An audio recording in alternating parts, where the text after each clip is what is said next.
Hello the student, welcome to YouTube channel. आपके अपने इस यूट्यूब चैनल पर बहुत बहुत स्वागत है मेरे सभी प्यारे विद्यार्थियों। आपके लिए जो क्लास 10th का मैथ्स का पहला चैप्टर है उसका ये सेकंड वीडियो रहने वाला है, तो वीडियो को अंत तक जरूर देखिएगा। हम जैसा आपके लिए सीरीज़ लेकर आए हैं, तो फर्स्ट वीडियो में मैंने बेसिक कॉन्सेप्ट, ये जो आपकी स्क्रीन पर भी दिखाई दे रहा है, ये बेसिक कॉन्सेप्ट वगैरह मैंने पूरा आपको क्लियर करा दिया है। तो जिन्होंने अभी तक फर्स्ट वीडियो नहीं देखा, वो इस वीडियो के डिस्क्रिप्शन में उसका लिंक है, सबसे पहले वो फर्स्ट वीडियो आप जरूर देखिए, तब जाके आगे की चीज़ें आपको क्लियर समझ आती जाएगी। तो ये एक ऐसा वीडियो है, इतना बेहतरीन वीडियो है कि आप इसको अगर स्टार्टिंग से देख लेते हैं और पूरी चीज़ों को अच्छे समझते हुए नोट करते हुए जाते हैं, तो एक भी कॉन्सेप्ट आपसे नहीं मिस होने वाला और एक भी क्वेश्चन आपसे नहीं छूटेगा, इस बात की गारंटी है। तो देखो, मैं बहुत ही इसको बेहतरीन ढंग से आप लोगों के लिए यहाँ पे पूरा प्रिपेयर करके लाया हूँ। तो इस वीडियो को अंत तक जरूर देखिएगा, फर्स्ट पार्ट जरूर देखिएगा। इसका लिंक मैं वीडियो के डिस्क्रिप्शन में आपको प्रोवाइड करा दे रहा हूँ, ठीक है। चलो देखो, आज के पार्ट में हम स्टार्ट करेंगे यहाँ शेषफल प्रमेय से, रिमाइंडर थ्योरम से। बाकी की चीज़ें मैं आपको पहले पार्ट में समझा चुका हूँ। तो रिमाइंडर थ्योरम क्या होता है, रिमाइंडर थ्योरम जिसको शेषफल प्रमेय कहते हैं, वो क्या होता है सबसे पहले समझ लेते हैं। यदि किसी बहुपद पी एक्स को एक्स माइनस ए से भाग दिया जाए, तो शेषफल पी ए का मान जो होता है ना, वही क्या होता है, शेषफल होता है। पी ए मतलब आप समझ सकते हो, एक्स माइनस ए है ना, एक्स माइनस ए। तो आपने क्या किया, यहाँ से एक मिनट यहाँ अच्छे से बताता हूँ। एक्स माइनस ए बराबर क्या कर दो, जीरो बराबर कर दो, और एक्स का मान क्या आ जाएगा, ए आ जाएगा। और जब इस ए का मान आप रखोगे पी एक्स में, ठीक है, कोई पी एक्स कोई बहुपद है, उस पी एक्स में रखोगे ए का मान, मतलब एक्स की जगह में ए रख दोगे, तो जो मान आएगा वही क्या होगा, उसका शेषफल होगा। ठीक है, हो सकता है कभी जीरो आए, हो सकता है कभी कोई संख्या आए, ठीक है। तो एक उदाहरण लेकर के मैं आपको यहाँ समझाता हूँ। देखो, मान लो हमारे पास क्या है, पी एक्स एक बहुपद दिया हुआ है, जो कि क्या है 3x⁴ minus x plus 30x-1 ये दिया हुआ है। उसको x+1 से भाग देने पर शेषफल कितना आएगा, ये क्वेश्चन है। तो क्या करेंगे हम, जो हमारे पास भाजक होता है ना, उसको बराबर कर देते हैं पहले जीरो के। तो x+1 बराबर क्या हो जाएगा, जीरो, जिससे क्या हो जाएगा, x बराबर -1 आ जाएगा। क्लियर, x बराबर -1 का मान जो है हम रख देंगे यहाँ पी एक्स में। ये जो पी एक्स दिख रहा है उस पर x बराबर -1 का मान रख देंगे। तो x का मान जो है पी एक्स में रखने पर -1 जैसे ही रख देंगे हम लोग, यहाँ पे जो जो चीज़ें दिखाई दे रही है वहाँ पे जो चर है x, उसके जगह में -1 रखते जाएंगे। देखो यहाँ पे -1 -1 किस तरह से मान रखना है और कोष्टक का उपयोग करना है, मैंने पहले वीडियो भी आपको क्लियर बताया था, ठीक है। वही काम हम यहाँ करेंगे। और अगर देखो यहाँ पे ऋण 1 की घात 4 आपको स्क्रीन पे दिखाई दे रहा है। देखो, ऋण 1 की घात 4 है, मतलब इसका आंसर क्या होगा, धन 1 में प्राप्त होगा। अगर ऋण 1 का घात जो है सम संख्या है, याद रखिएगा, तो सम संख्या है अगर, तो हमारा आंसर हमेशा धनात्मक प्राप्त होगा। लेकिन अगर ऋण 1 का घात हमारे पास मान लो विषम संख्या है, तब हमको हमेशा ऋणात्मक में आंसर प्राप्त होगा। क्लियर है ना। चलो, तो जैसा यहाँ पे दिख रहा है आपको, इसका अगर ऋण 1 का घात 4 करेंगे तो 1 मिला, ऋण 1 की घात 3 करेंगे तो ऋण 1 मिलेगा, ठीक है। और ये हो जाएगा 30 एकम 30। चिन्ह का विशेष ध्यान रखिएगा, ऋण और धन क्या हो गए, ऋण हो गए, ऋण 30 और ये हो जाएगा ऋण 1। जब आप पूरा हल करोगे तो 3 एकम 3 हो जाएगा, 3 और ऋण क्या हो जाएगा, ये धन हो जाएगा, 3 धन 1, ऋण 30 ऋण 1 हो जाएगा। टोटल आपका ऋण 27 जो है ये शेषफल आएगा। इस तरह से आपको कोई भी अगर संख्या दिया है और बोलेगा कि इसको इससे भाग किया जाता है, तो कौन सा शेषफल प्राप्त होगा, क्या शेषफल प्राप्त होगा, तो आप क्या करोगे, जो भाजक रहेगा उसको पहले बराबर करके उस x का या जो चर है उसका मान निकालोगे, उसके बाद उस मान को रख दोगे उस बहुपद में, तो आपको मिल जाएगा उसका शेषफल। सेम इसी की तरह गुणनखंड प्रमेय भी है, जिसको फैक्टर थ्योरम कहते हैं। वो क्या होता है, तो यदि एक बहुपद पी एक्स को किसी दूसरे बहुपद जी एक्स से भाग देने पर शेषफल 0 प्राप्त होता है, तब उस जी एक्स को पी एक्स का गुणनखंड कहते हैं। क्लियर है, यहाँ तक समझ आ गया। If P X is divided by G X and remainder become 0, then G X is factor of P x.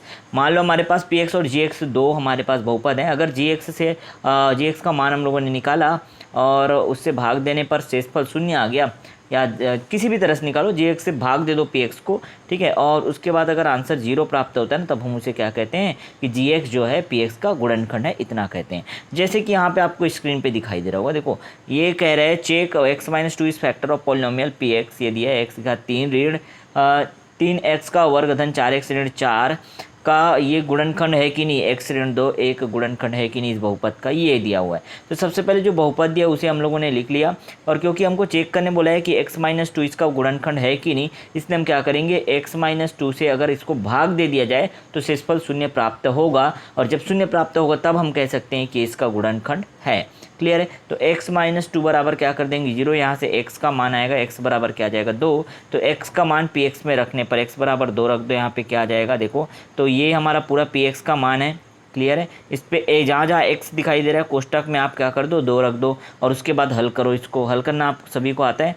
ठीक है, स्क्रीन पे आपको वैसे पूरा सॉल्यूशन दिखाई दे रहा है, चलो मैं थोड़ा जूम कर देता हूँ। ये आप जैसे ही हल करोगे इसको तो आप देखोगे कि p का जो 2 है, p2 मतलब x के जगह में 2 रखने पर आंसर कितना आ रहा है 0 आ रहा है, क्योंकि शेषफल 0 आ रहा है, इसलिए हम कह सकते हैं x-2 जो है वो इस जो बहुपद है हमारे पास ये उसका क्या है गुणनखंड है।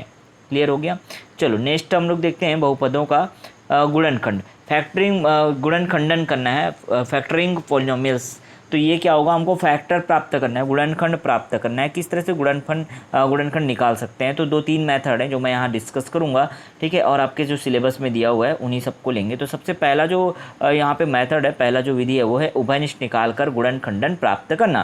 Factoring polynomial by taking common लेना है आपको, और गुणनखंड जो है प्राप्त कर सकते हो। जैसे आपके स्क्रीन पे ये उदाहरण नंबर पहला दिखाई दे रहा है, देखो मैं थोड़ा जूम करके अच्छे से दिखाता हूँ। ये आपके स्क्रीन पे पहला उदाहरण दिख रहा है कि आप क्या करोगे 12x + 4x² का गुणनखंडन आपको करना है। तो इस कंडीशन में क्या करोगे, आप पहले देखोगे 2 पद दिए हुए हैं, 2 पद में कौन सी संख्या है और कौन सा जो है वेरिएबल या चर राशि जो मिल सकता है। तो आप देखोगे जो 12 लिखा है ना उसको हम 4 × 3 लिख सकते कि नहीं। मैंने कोष्टक में लिख करके आपको समझाने का कोशिश किया। ये जो 4 लिखा उसको एक्चुअल में मैं 4 × 1 लिख दूंगा तो कोई गलत होगा क्या, नहीं होगा ना बच्चों। तो हम लोगों ने क्या किया, यहाँ पे देखा और 4 दोनों में दिखाई दे रहा है ना, तो 4 को बाहर ले लिया, और x यहाँ पे भी है, x यहाँ पे भी है, तो 4x हम लोगों ने क्या ले लिया, बाहर ले लिया, कॉमन ले लिया। अब अंदर क्या बचा, तो जब यहाँ से 4 निकल गया ना बच्चा, तो यहाँ बचा 3 बचा। ठीक है, x भी निकल गया, धन है तो धन का चिन्ह डाल दो। फिर यहाँ से 4 निकल गया और एक ठो x भी निकल गया, तो क्या बचा यहाँ पे, एक ठो x बस बचा। तो 3 धन 1x लिखो, या 1x लिखने का जरूरत नहीं है, x बस लिख दोगे तो भी चलेगा। तो ये इसके गुणनखंड प्राप्त हो गए, ये 4x पहला और ये 3 धन x जो है दूसरा गुणनखंड इसका प्राप्त हुआ। तो उभयनिष्ठ निकाल कर आपको बनाने आता है। चलो एक और उदाहरण मैं आपके सामने स्क्रीन पे दिखा दे रहा हूँ। गुणनखंड अगर हमको प्राप्त करना है गुणनखंडन, ये 3 पद दे दिए, तीनों पद में सबसे पहले देखा करो उभयनिष्ठ क्या है भाई, तो जो तीनों पदों में आ रहा है। तो यहाँ पे a जो है a की बार बार पुनरावृत्ति हो रही तीनों जगह में, तो हम क्या कर देंगे a बाहर निकाल देंगे। a बाहर निकालेंगे तो क्या बचेगा, देखो यहाँ b बचा, यहाँ से क्या बचा c बचा, क्योंकि a बाहर निकल गया, और यहाँ 2 ठो a था तो एक a बचा। क्लियर हुआ। अब क्या हुआ, a बाहर निकल गया तो क्या बचा, a + b + c। इस प्रकार से आप कह सकते हो कि a और a + b + c दो इसके क्या प्राप्त हो गए, गुणनखंडन प्राप्त हो गए, इसका गुणनखंडन हो गया।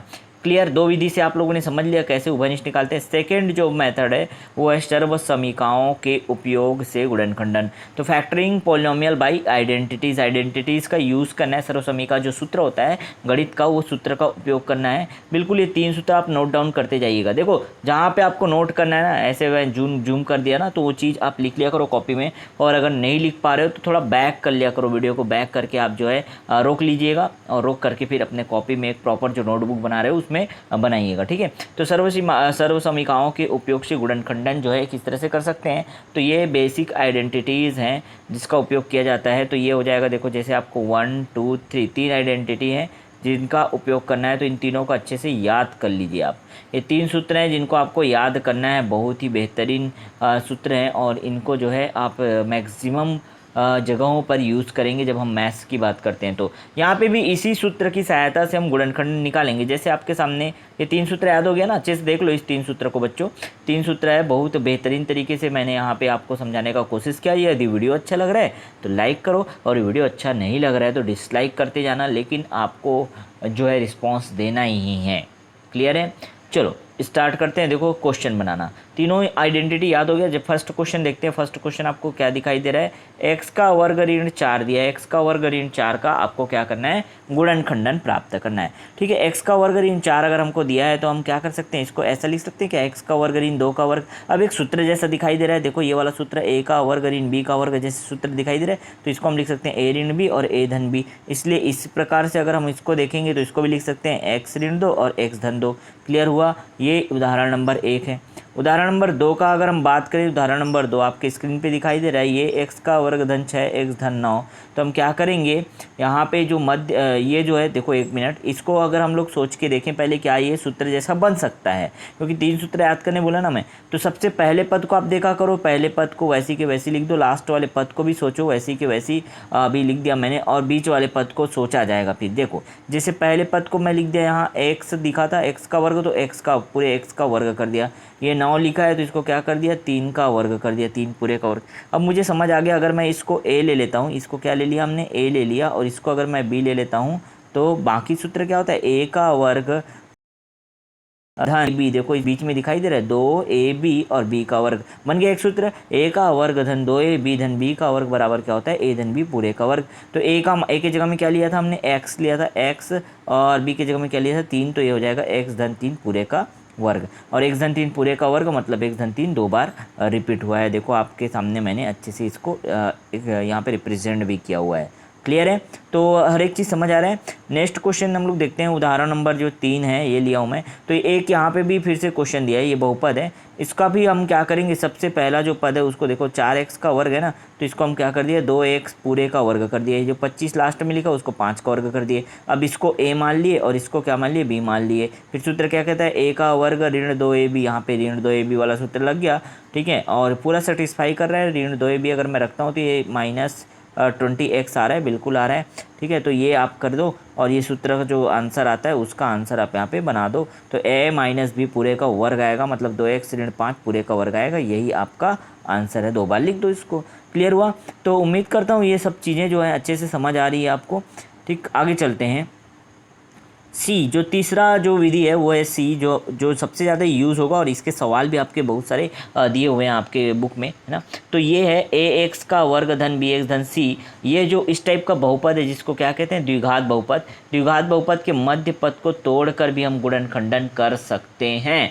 तो ये है factoring polynomial by middle term splitting method इसको कहा जाता है। किस तरह से तोड़ना है मध्य पद को, तो देखो एक वर्ग समीकरण हमारा इस तरह से दिखाई देगा हमेशा, और यहाँ अगर हम बात करें वर्ग समीकरण का, तो ये सी का गुणा आपको करना है ए के साथ। तो हमको 2 संख्या सोचना होता है हमेशा। देखो मध्य पद को तोड़ने के लिए 2 संख्या सोचना होता है, और वो संख्या क्या क्या होना चाहिए, तो देखो ए और सी को गुणा करने पे जो संख्या प्राप्त होता है ना, वही होना चाहिए वो संख्या, 2 संख्या। और जोड़ने या घटाने पे जो संख्या प्राप्त होता है ना, वो ये बी बीच वाला, देखो बी, जोड़ने या घटाने पे जो संख्या प्राप्त होता है ना, वो क्या होना चाहिए, बी, बीच का संख्या प्राप्त होना चाहिए। ठीक है, इतना ही तोड़ना है, इतना ही नंबर सोचना है, और उसके बाद सोचने के बाद इसको अप्लाई करना है। पहले और अंतिम पद पे बिल्कुल भी छेड़खानी आपको नहीं करना है। पहले और अंतिम पद पे जो काम करेंगे, हम मध्य पद को तोड़ेंगे। संख्या कैसे सोचना है समझ आ गया। चलो कुछ उदाहरण लेके देखते हैं। उदाहरण नंबर 1, पहला इसका उदाहरण, ठीक है, आपके स्क्रीन पे दिख रहा है ये क्वेश्चन। ठीक है, x का वर्ग धन 5x धन 6 दिया हुआ है। अब हम क्या करेंगे, अब मान लो समझ ही नहीं आ रहा है, कॉमन भी नहीं निकल रहा है और सूत्र भी नहीं लग रहा है, तो आप क्या करोगे, मध्य पद को तोड़ने का कोशिश करोगे। देखो मध्य पद को कैसे तोड़ते हैं, तो यहाँ पे आप देखोगे क्या है, कुछ नहीं है, मतलब सामने क्या है 1, तो और यहाँ पे क्या है 6, तो 6 एकम 6। हम एक ऐसा संख्या सोचेंगे जिसका गुणा करने पे क्या प्राप्त हो, 6 प्राप्त हो, और जो बीच का संख्या है जोड़ने या घटाने पे क्या प्राप्त हो, जोड़ने या घटाने पे 5 प्राप्त हो। तो ऐसा कौन सा संख्या वो है, 2 और 3। 2 और 3 का गुणा करेंगे तो 2 3 6 हो जाएगा, और 2 3 को जोड़ेंगे तो 5 हो जाएगा। क्लियर हुआ। इसलिए जो मिडिल टर्म हमको 5x दिख रहा है ना, उसको क्या करेंगे, 2 पदों में तोड़ देंगे, तो 2x और 3x, 2x धन 3x लिख दिया मैंने इसको। और पहले और अंतिम पद पे कोई छेड़खानी नहीं। उसके बाद का काम क्या करना है समझो, उसके बाद का काम हमको 2 का ये जो जोड़ी बन रहा है ना, उसमें से उभयनिष्ठ निकालना है। तो इन दोनों में से क्या निकलेगा, देखो आप, इन दोनों में से निकलेगा x बाहर निकाल दिया, तो तो एक एक्स बाहर निकला तो यहाँ क्या बचा एक्स, यहाँ पे बचा एक्स और यहाँ पे एक्स बाहर निकल गया तो यहाँ बचा 2। क्लियर, एक्स धन 2 बचेगा। वैसे यहाँ पे आप जब ध्यान से देखोगे तो यहाँ से क्या निकलेगा 3 निकलेगा, धन 3 बाहर निकलेगा और धन 3 जैसे ही बाहर निकलेगा तो यहाँ बचेगा एक्स, एक्स बचा और ये 3 निकल गया तो ये क्या है 3 दूनी 6 होता है ना, इसलिए 2 बचेगा। क्लियर हो गया। तो जो संख्या यहाँ पे आता है ना, याद रखिएगा जो संख्या यहाँ पे आपके पास जो बच गया उभयनिष्ठ निकालने के बाद वही संख्या यहाँ पे भी बचेगा, इस बात की गारंटी है पक्का। अगर आप कुछ मिस्टेक कर रहे हो तभी नहीं बचता, ठीक है, लेकिन अगर आपने सही सही बनाया तो यहाँ पे जो संख्या आया ना वही संख्या यहाँ पे भी आएगा। अब यहाँ से इन दोनों को फिर से उभयनिष्ठ ले लो, इसमें और इसमें से फिर उभयनिष्ठ ले लिया, एक्स धन 2 को, तो अंदर बचा एक्स धन 3, ये बस बच गया। यही क्या है इसका गुणनखंडन है। कितना आसान सा प्रोसेस है मध्य पद को तोड़कर आपको गुणनखंडन करना। चलो ये एक और क्वेश्चन मैं ले लेता हूँ यहाँ पे। चलो भाई कुछ और कन्फ्यूज़न जो रहा होगा वो दूर हो जाएगा आपका इस क्वेश्चन में। चलो ठीक है, देखते हैं। ये क्वेश्चन दिखाई दे रहा है आपको स्क्रीन पे, ये दिया हुआ हमारे को क्वेश्चन। देखो हमको गुणा करने पे क्या संख्या चाहिए, हमको ऐसा संख्या सोचना है, 2 ठो संख्या जिसका गुणा करने पे क्या है 6 छक्के 36 है, ऋण 36 है क्योंकि यहाँ ऋण 6 है, ध्यान रखिएगा। इससे पहले क्वेश्चन में ऋण नहीं था इसलिए कोई प्रॉब्लम नहीं हुआ है, यहाँ ऋण है इसलिए मैंने इसका उदाहरण भी ले लिया। ऋण 36 है और जोड़ने या घटाने पर कितना है, तो आप देख सकते हैं यहाँ पे बीच में कौन सा चीज़ है, ऋण 5 है, तो ऋण 5 है। अब 2 संख्या ऐसे सोचना है तो हम लोगों ने सोचा काफ़ी सोचा और 4 और 9 मुझे प्राप्त हुआ। 4 निया क्या होता है 36 होता है और 4 में से 9 अगर घटा दूँ या 9 में से 4 घटा दूँ तो 5 प्राप्त होता है, ठीक है, लेकिन मुझे 5 नहीं चाहिए, ऋण 5, इसलिए 4 को 9 में से घटाना पड़ेगा, मतलब 4 ऋण 9 लिया मैंने, इसलिए 4 ऋण 9। तो 2 संख्या हमको जो मिला, एक संख्या है 4 और दूसरा संख्या क्या है ऋण 9। अब इस मध्य पद को आप डाल दो तोड़ करके इसी तरह से 4 और ऋण 9 में लिख दो। तो हम लोगों ने लिखा 6x का वर्ग धन 4x ऋण 9x ऋण 6। अब फिर से जोड़ी बनाने का कोशिश करो, कैसे जोड़ी बनेगा, तो इन दोनों का जोड़ी देखो, इसमें से क्या उभयनिष्ठ निकलेगा, तो ये 2 तिया 6 होता है और 2 दूनी 4 होता है, मतलब 2 तो निकलेगा पक्का, और एक एक्स यहाँ पे भी, एक एक्स यहाँ पे भी, तो 2 एक्स बाहर निकल गया। 2 एक्स जैसे ही बाहर निकला तो यहाँ पे क्या बचा, 2 तिया 6 होता है, 3 बचा और 1 ठो बचा एक्स, 3x हो गया। यहाँ से क्या हो गया 2x बाहर निकल गया तो यहाँ क्या बचा 2 बचा, क्योंकि 2 दूनी 4 होता है, 2 बचा, ठीक है। यहाँ पे भी वही काम करते हैं, दोनों जगह ऋण दिखाई दे रहा है, ऋण बाहर निकाल दिए, और क्योंकि 3 के पहाड़े में 3 दूनी 6 और 3 तिया 9 होता है ना, तो ये हो जाएगा ऋण 3। अब अंदर क्या बचेगा, तो यहाँ पे देखो 3 तिया 9 होता है, तो यहाँ पे 3x बच जाएगा क्योंकि ऋण बाहर निकल गया।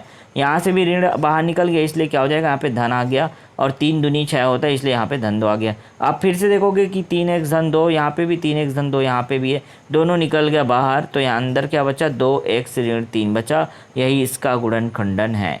क्लियर है। इस तरह से जो है मध्य पद को तोड़कर जो है हम बहुत आसान तरीके से यहाँ पे सवाल जो है बना सकते हैं और आंसर निकाल सकते हैं। चलो थोड़ा सा कॉन्सेप्ट और बाकी पूरा आज इसको कंप्लीट कर ही लेते हैं।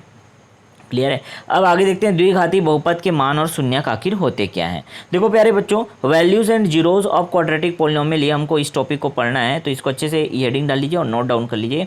जहाँ पे जरूरत है वीडियो रोक लीजिएगा, नोट डाउन करके अच्छे से प्रॉपर बनाइए। फर्स्ट वीडियो को देख करके अगर आप ये सेकंड वीडियो देख रहे हो ना, पूरा आपका एक नोट्स तैयार हो जाएगा, बिल्कुल बहुत ही बेहतरीन तरीके से नोट्स तैयार हो जाएगा। और वैसे भी मैं इसका प्रीवियस ईयर का क्वेश्चन करा चुका हूँ, जो विगत वर्षों में पूछे गए सवाल है माध्यमिक शिक्षा मंडल से, वो मैं ऑलरेडी करा चुका हूँ, तो उसका भी लिंक मैं प्रोवाइड कराऊंगा, ठीक है, धीरे से। और जो है उसका एक सेपरेट वीडियो बनाऊंगा कि आपका पूरा चैप्टर 1 कंप्लीट हो गया, इस ऐसा कुछ एक वीडियो मैं आपके लिए लेकर आऊँगा, ठीक है। तो यहाँ पूरा इसको आज कंप्लीट कर लेते हैं। पहली बात तो द्विघाती बहुपद के मान और शून्यक हमको चाहिए। तो द्विघाती बहुपद जिसको क्वाड्रेटिक पॉलिनोमियल कहते हैं, वो कैसे दिखाई देता है, इस तरह से दिखाई देता है, ax का वर्ग धन bx धन c के रूप में दिखाई देता है। अब क्योंकि ये द्विघाती बहुपद है तो इसके घात या डिग्री कितना होगा, 2 होगा, ये बात तो क्लियर है, ठीक है। जितना डिग्री होगा उतना ही इसका शून्यक होगा, ये बात भी हम समझ चुके हैं। जितना डिग्री होगा उतना ही उसका शून्यक होगा, या कह सकते हैं उतना ही उसका वैल्यू निकलेगा, उतना ही उसका मान आएगा। तो द्विघाती बहुपद के कितने शून्यक होंगे, 2 शून्यक होंगे, इस बात से हमको पता चला। क्योंकि ax का वर्ग धन bx इस रूप में दिखाई देगा, तो यहाँ कितने, इसके डिग्री कितने हैं, 2 हैं, इसलिए क्या हो जाएगा, इसका जो मान निकलेगा शून्यक का मान वो आएगा 2, ठीक है। अब आगे देखते हैं। किसी बहुपद का शून्यक वह संख्या है जिसे चर राशि की जगह पर रखने से पूरे बहुपद का मान क्या हो जाता है, शून्य हो जाता है। मतलब शून्य क्यों कहते हैं, आखिर ये एक मान है एक्चुअल में, और जब उस मान को रख देते हो ना, जैसे x का कुछ आंसर आया, मान लो उस x के मान को उस बहुपद में रख दिया, जो भी बहुपद दिया हुआ है, तो उस बहुपद के मान को जो x है ना, अगर वो उसका शून्यक है ना, तो उस पूरे बहुपद के मान को शून्य कर देगा, इसलिए तो शून्यक कहते हैं। एक्चुअल में वो शून्यक है जो उसका आंसर है। क्लियर हो गया। जैसे एक उदाहरण लेते हैं, देखो आपके सामने एक उदाहरण दिखाई दे रहा है, x का वर्ग ऋण 3 x ऋण 4 का शून्यक ज्ञात कीजिए बोल रहा है। तो शून्यक क्या होता है? तो शून्यक वो संख्या होता है जो बहुपद के मान को शून्य कर देता है, पता है ना। तो हम क्या करेंगे, क्योंकि शून्यक निकालना है इसलिए हम क्या करेंगे, ये x का वर्ग ऋण 3x बराबर क्या कर देंगे, शून्य कर देंगे। क्योंकि अगर शून्यक निकालना है तो उसका मान क्या कर देता है, वैसे भी शून्य के बराबर कर देता है। अब मध्य पद को तोड़कर इसको हल करने तो आता है ना बच्चों, तो अभी तो सिखाया था मध्य पद को तोड़ना, सीख लो। 4 तिया क्या हो जाएगा, गुणा करने पे हमको 2 ऐसे संख्या सोचना है जिसको गुणा करने पे कुछ आए, तो ये हो जाएगा। देखो यहाँ पे 1 आता है ना, तो 4 एकम 4 ऋण 4 आए और यहाँ पे ऋण 3 आए, जोड़ने या घटाने पे ऐसा संख्या सोचो, तो वो संख्या क्या है, 1 और ऋण 4 होगा। ध्यान से सोचना है, ऋण 1 और 4 होगा कि 1 ऋण 4 होगा। तो 4 और अगर आप ऋण 1 ले लेते हो ना, तो 4 ऋण 1 करूंगा तो 3 आएगा, ना कि ऋण 3। ऋण 3 चाहिए इसलिए मैं धन 1 लूंगा, मतलब 1 को धनात्मक लूंगा जबकि 4 को ऋणात्मक लूंगा। यहाँ तक क्लियर हुआ। अब मध्य पद को तोड़ दो भाई, तो x 1x ऋण 4x कर दिया हम लोगों ने। अब पेयर बना लो, इसका एक जोड़ी और इसका एक जोड़ी।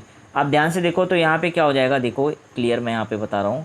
यहाँ पे जो 2 पद हैं वहाँ पे और यहाँ पे भी 2 पद हैं, इसमें से x बाहर निकल जाएगा तो क्या बचेगा, 1x धन 1 बचा। क्लियर हुआ। यहाँ से क्या हो जाएगा, ऋण 4 बाहर निकल जाएगा तो ये क्या हो जाएगा, ऋण निकल गया, देखो ऋण भी निकल गया, यहाँ से भी ऋण निकल गया, तो ऋण 4 बाहर निकल गया तो यहाँ क्या बचा, x धन 1 बचा। ये दोनों बराबर हो जाएगा किसके, 0 के। आप देखोगे तो x धन 1 2 बार आ गया, ठीक है। फिर से x धन 1 यहाँ से, x धन 1 यहाँ से बाहर निकल जाएगा ये, और बच गया क्या, अंदर में x ऋण 4 बच गया। तो ये हमारे पास मान है, ये 2 गुणनखंड जाएँ, ठीक है। अब क्या करेंगे, इसका मान क्योंकि बराबर है शून्य के, क्यों शून्य है, क्योंकि शून्य ही निकालना है इसलिए शून्य कर देता मान, इसलिए बराबर 0 कर दिए थे। अब x ऋण 4 भी शून्य के बराबर होगा और x धन 1 भी शून्य के बराबर होगा। तो x ऋण 4 बराबर जब शून्य करते हैं तो x का मान कितना आ गया, 4 आ गया। इसी प्रकार जब x धन 1 बराबर 0 करते हैं तो x का मान कितना आ गया, ऋण 1 आ गया। अतः यही दोनों क्या है, यही दोनों इसके, ये दोनों इसके क्या है, शून्यक हैं। तो शून्यक कैसे निकालते हैं पूरा समझ आ गया। अगर थोड़ा भी डाउट है तो वीडियो थोड़ा बैक कर लीजिएगा और पीछे करके फिर अगर आप अच्छे से समझते हो ना तो हर एक चीज़ क्लियर हो जाएगा, ठीक है। तो वीडियो बहुत ज़्यादा बड़ा ना हो इसलिए हम लोग क्या करते हैं, थोड़ा फास्ट भी आपको प्रोसेस जो है सिखाते चल रहे हैं। क्लियर है ना। चलो नेक्स्ट देखते हैं, किसी द्विघाती बहुपद के गुणांक और शून्यक में संबंध क्या होता है आखिर। तो relation between coefficient and zeros of polynomial क्या होता है, इसको समझते हैं बच्चों। देखो तो एक द्विघाती बहुपद कैसा होता है, इस तरह से दिखाई देता है, x का वर्ग धन बी एक्स धन सी। यहाँ पे मैं बता दूं कि ये जो a लिखा है ना, स्मॉल a, वो क्या होता है, एक्स स्क्वायर का गुणांक है, ये कोफिशिएंट ऑफ एक्स स्क्वायर कहते हैं। और ये जो b लिखा हुआ है वो x का गुणांक है जिसको कोफिशिएंट ऑफ x कहते हैं। और ये जो c लिखा हुआ है वो नियतांक है, या आप कह सकते हो चर राशि है। क्लियर है, सॉरी अचर राशि है, नियतांक है, कॉन्स्टेंट है, ठीक है। अब हम लोग देखते हैं इधर आगे, क्योंकि द्विघाती बहुपद के 2 शून्यक प्राप्त होते हैं। अभी तो देखे ना, द्विघाती बहुपद का डिग्री कितना होता है, 2 होता है, इसलिए इसके कितने शून्यक प्राप्त होते हैं, 2 शून्यक। और 2 शून्यक प्राप्त होते हैं मतलब 2 जीरोज ऑफ क्वाड्रेटिक पॉलिनोमियल हम लोग सपोज कर लेते हैं। एक क्या है, अल्फा है और दूसरा क्या है, बीटा। तो 2 संकेत, एक अल्फा और दूसरा क्या है, बीटा। इस संकेत द्वारा हम दर्शाते हैं द्विघाती बहुपद के 2 शून्यक को। अब शून्यक और गुणांक में क्या संबंध होता है, मान लो हमारे पास 2 शून्यक मिल गया, तो 2 शून्यकों का जब योग करते हैं ना तो ऋण b बटे a होता है। आपको पता है ऋण b, तो b किसका गुणांक है, x का गुणांक, जबकि a किसका गुणांक है, x स्क्वायर का गुणांक। तो ये मान आपको याद रखना पड़ेगा। देखो मैं आपको फिर से ऊपर ले आया, ये मान आपको अच्छे से याद रखना पड़ेगा कौन किसका गुणांक है, ठीक है। और सबसे पहले आपको ये जो मानक रूप है ना वो अच्छे से दिमाग में बैठा लो। ऐसा होता है क्योंकि तुलना जब करोगे ना, ए बी और सी का मान निकालोगे तो इसी की सहायता से आप निकालने वाले हो। क्लियर हुआ। इसी तरह से आपको करना है। तो ये जो संबंध है वो समझ लेते हैं थोड़ा सा। तो शून्यक तथा गुणांक में क्या संबंध होता है, तो सबसे पहली बात देखते हैं, शून्यकों का योग अगर हम करते हैं तो अल्फा प्लस बीटा बराबर क्या हो जाएगा, ऋण b बटे a प्राप्त होता है। b और a क्या है, गुणांक है। उसी प्रकार अगर हम शून्यकों का गुणनफल करते हैं ना, गुणनफल, तो ये अल्फा इंटू बीटा हो जाएगा। अल्फा इंटू बीटा बराबर क्या हो जाएगा, c बटे a, जिसमें c क्या है, अचर पद या नियतांक है, और a क्या है, x का गुणांक है। क्लियर हुआ यहाँ तक। अब एक सवाल लेते हैं, एक उदाहरण, तब अच्छे से क्लियर होगा। देखो हमको एक बहुपद दे दिया, मान लो इसके शून्यकों का योगफल और गुणनखंड ज्ञात कीजिए बोल रहे हैं। अब शून्यक का योगफल और गुणनखंड, आप शून्यक नहीं निकालते रहना है, समझो ना, शून्यक नहीं निकालना है। अगर आपके पास ये बहुपद दिया ना, इसकी तुलना कर दो सीधा मानक समीकरण x का वर्ग धन बी एक्स धन सी से। इससे करने पर a का मान मिल जाएगा आपको, b का मान मिल जाएगा और c का मान मिल जाएगा। किस तरह से मान निकालना है समझ रहे हो ना। a का मान देखो, a की जगह में क्या लिखा है, 6 लिखा है, b की जगह में क्या लिखा है, 13 लिखा है, c की जगह में क्या लिखा है, 7 लिखा है। अगर यहाँ पे ऋण रहता ना तो चिन्ह सहित लेते, जैसे ऋण 13 मान मान लिखा होता ऋण 13x लिखा होता ना, तो मैं b का मान क्या देता, ऋण 13 लेता। क्लियर हुआ। तो a b और c का मान जैसे ही हम लोगों ने निकाल लिया, हमको एक संबंध पता है कि अल्फा प्लस बीटा बराबर क्या होता है, ऋण b बटे होता है। b और a का मान आपके पास है, b का मान 13 है और a का मान कितना है, 6 है। इस प्रकार ऋण 13 बटे 6 आपका यहाँ आंसर रहने वाला है। क्लियर हुआ। इसी तरह से हम देखते हैं प्यारे बच्चों, देखो अल्फा इंटू बीटा का, तो अल्फा इंटू बीटा का जो यहाँ पे फॉर्मूला है वो लगा दिया गया। अल्फा इंटू बीटा बराबर क्या होता है, सी बटे ए होता है। सी का मान पता है 7 है, ए का मान कितना है, 6 है, तो 7 बटे 6 इसका करेक्ट आंसर होगा। मतलब ये योग है, मूलों का योग, और ये क्या है, गुणन है। मूलों का योग और गुणन दोनों हम लोग निकाल दिए यहाँ पे। इसी तरह से आपको सवाल हल करने हैं, जब भी आएगा तो शून्यक और जो शून्यकों का योगफल और गुणनफल किस तरह से ज्ञात किया जा सकता है वो आप आसानी से बना सकते हो। देखो एक लास्ट कॉन्सेप्ट समझते हैं, वैसे इसका क्वेश्चन आपके बुक में दिया नहीं है, फिर भी मैं इसको रखा हूँ।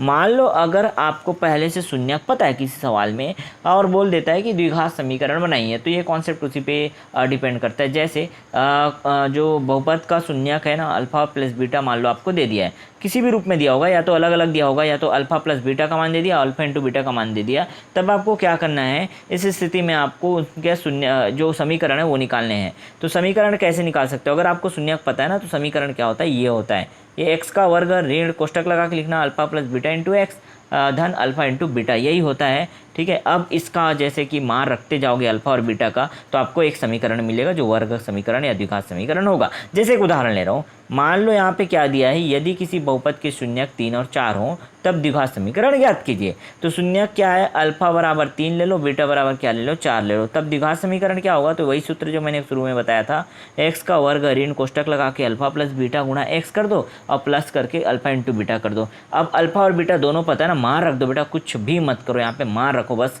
और हल कर दो। तो 3 धन 4 बराबर क्या हो जाएगा, 7x हो गया, इधर ऋण बाहर था इसलिए ऋण 7x, और 4 3 कितना हो गया 12। एक समीकरण बन के देखो आपके सामने आंसर आ गया। तो इसी तरह से आपको हल करना है। कितना मजा आया, बेहतरीन कॉन्सेप्ट, मैंने एकदम आसान तरीके से सरल शब्दों में आपको पूरा का पूरा कॉन्सेप्ट समझाने का कोशिश किया। बहुत मेहनत से मैंने इसको तैयार किया है। बस इसी तरह से आपको बहुत बेहतरीन वीडियो लगातार मिलते रहेंगे। जुड़े रहिए हमारे चैनल के साथ। अगर किसी ने अभी तक सब्सक्राइब नहीं किया हमारे चैनल को, सब्सक्राइब करके बेल आइकन जरूर प्रेस कर दो ताकि लेटेस्ट नोटिफिकेशन हमारे चैनल के माध्यम से मिलती रहे। और यदि आपको इसी तरह के पार्ट्स चाहिए आगे भी, तो कमेंट बॉक्स में कमेंट जरूर करना, क्योंकि काफ़ी सारे स्टूडेंट जो है अभी तक ये वीडियो देख नहीं रहे हैं। तो अगर आप पढ़ाई करना स्टार्ट नहीं किया हो ना, तो यहाँ से कर लो, क्योंकि फ्री ऑफ कॉस्ट में बेहतरीन चीज़ें प्रोवाइड करा रहा हूँ, बिल्कुल फ्री में, जिसको आप जो है कभी भी फ्री में आपको इस तरह का कंटेंट, इस तरह का मटेरियल जो है कहीं नहीं मिलने वाला है। क्लियर है ना। तो फ्री में मैं पूरा हर एक चीज़ प्रोवाइड कर रहा हूँ, पूरा बेसिक से लेकर मैंने हर एक चीज़ यहाँ पे कॉन्सेप्ट जो है विथ एग्जाम्पल मैंने पूरा सॉल्व कराया और आपने समझा भी होगा, उम्मीद करता हूँ। आपका काम क्या है, क्वेश्चन जो एक्सरसाइज में दिए हैं और एग्जाम्पल में दिए हैं उसको थोड़ा हल कर लो, क्योंकि आपको मैं कॉन्सेप्ट पूरा समझा चुका हूँ। ठीक है। देखो फिर भी अगर नहीं होता ना, तो आप बिल्कुल कमेंट बॉक्स में कमेंट करो कि सर हमको पूरे प्रश्नावली का भी सॉल्यूशन दिला दो। मैंने क्या किया, अभी पूरा कॉन्सेप्ट मैंने आपको सिखाया, और आपको आपके पास हमारे इस चैनल में आपके लिए, देखो हमारे इस चैनल में आपके लिए जो प्रीवियस ईयर के क्वेश्चन है, जो कि विगत वर्षों में पूछे गए सवाल है ना, 10वीं में जो अध्याय 1 से जितने भी सवाल हैं सबका मैं संकलन करके रखा हूँ और वीडियो बना चुका हूँ। तो उसका लिंक मैं नेक्स्ट वीडियो में प्रोवाइड कराऊंगा, ताकि आप पहले कॉन्सेप्ट पढ़ ले, अच्छे से पढ़ लो। कॉन्सेप्ट पढ़ने के बाद तो सारे सवाल चुटकी बजाते, यूं ही चुटकी बजाते आप सॉल्व कर जाओगे। तो समझ आया पूरी बातें। अब देखो वीडियो से अगर आपको थोड़ा भी हेल्प मिला ना, अगर आपको हमारी मेहनत पसंद आ रही है, बिल्कुल आप अगर कुछ नया सीख रहे हो यहाँ, तो लाइक करते जाना। और बिल्कुल अगर आपको हेल्प मिल ही नहीं रहा है ना, तो डिसलाइक कर दो वीडियो को, लेकिन रिस्पॉन्स जरूर देना। ठीक है। बहुत सारे स्टूडेंट हैं जो हमारे चैनल तक अभी तक नहीं पहुँचे हैं, और आपका थोड़ा सपोर्ट चाहिए। आप सभी अपने फ्रेंड्स तक, अपने दोस्तों तक, अपने ग्रुप में शेयर कर दीजिए। और जितने भी स्टूडेंट हैं उनको थोड़ा बताइए कि सर हम हमारे को फ्री में जो क्लासेस प्रोवाइड करा रहे हैं, तो अगर आप ये फैसिलिटी फ्री ऑफ कॉस्ट चाहते हैं, रेगुलर चाहते हैं, तो बिल्कुल सब्सक्राइब करिए। और सारे बच्चे जो है कमेंट बॉक्स में कमेंट जरूर करना अगर आपको रेगुलर क्लासेस चाहिए तो। ठीक है। इसी तरह के जो है वीडियो अपडेट मैं लगातार प्रोवाइड कराते रहूँगा, बिल्कुल फ्री ऑफ कॉस्ट। तो मिलते हैं नेक्स्ट वीडियो में नए अपडेट के साथ। और देखिए पूरे वीडियो को ध्यान से, पहला वीडियो जिन्होंने नहीं देखा वीडियो को डिस्क्रिप्शन में देख लीजिएगा, मैं लिंक दे दूंगा, और पूरा अच्छे से नोट्स बना लीजिए। यही एक मेन पूरा कॉन्सेप्ट है और इसी से क्वेश्चन पूरे बनने वाले हैं। ओके, तो आई होप सभी को समझ आ गया होगा। जितने भी स्टूडेंट हैं सब सपोर्ट करिए हमारे चैनल को, और जिन्होंने अभी तक भी हमारे इस यूट्यूब चैनल को सब्सक्राइब नहीं किया, सब्सक्राइब करके बेल आइकन जरूर प्रेस कर दीजिए। मिलते हैं नेक्स्ट वीडियो में नए चैप्टर के साथ, नए क्वेश्चन के साथ और नए कॉन्सेप्ट के साथ। तो बेहतरीन वीडियो आपको अगेन मिलने वाला है। बिल्कुल सब्सक्राइब करके बेल आइकन प्रेस कर दीजिए।